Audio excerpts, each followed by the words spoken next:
বন্দ্যোপাধ্যায় বললেন ষড়যন্ত্র করলে আক্রান্ত হতে হবে। বার্তাটা তাদের দিকে যারা বিভিন্ন সময় সংবাদ মাধ্যমে বলেন দলের একাংশ, তার অভিযোগ যে দলকে ক্ষতি করছে। তা আবারও তাহলে অভিষেক বন্দ্যোপাধ্যায় একেবারে সামনে থেকে নির্দেশ দিচ্ছেন, নেতৃত্ব দিচ্ছেন। অভিষেকের এই বক্তব্যকে কিভাবে দেখছেন? অভিষেকের বক্তব্য দলের বক্তব্য, তিনি আমাদের সর্বভারতীয় সম্পাদক, তিনি যা বলেছেন তার সবটাই সঠিক বলেছেন। মমতা বন্দ্যোপাধ্যায় বললেন আইপ্যাককে সহায়তা করবার জন্য।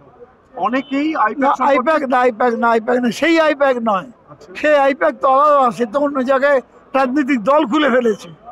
এটা হচ্ছে পরবর্তীকালে আইপ্যাক নামে কিছু লোক কাজ করছে, তারা কিন্তু এরাই তো 2023-এ পঞ্চায়েত করেছে, লিডারশিপ পাল্টে গেছে, তারা তো কর্মচারী মাত্র।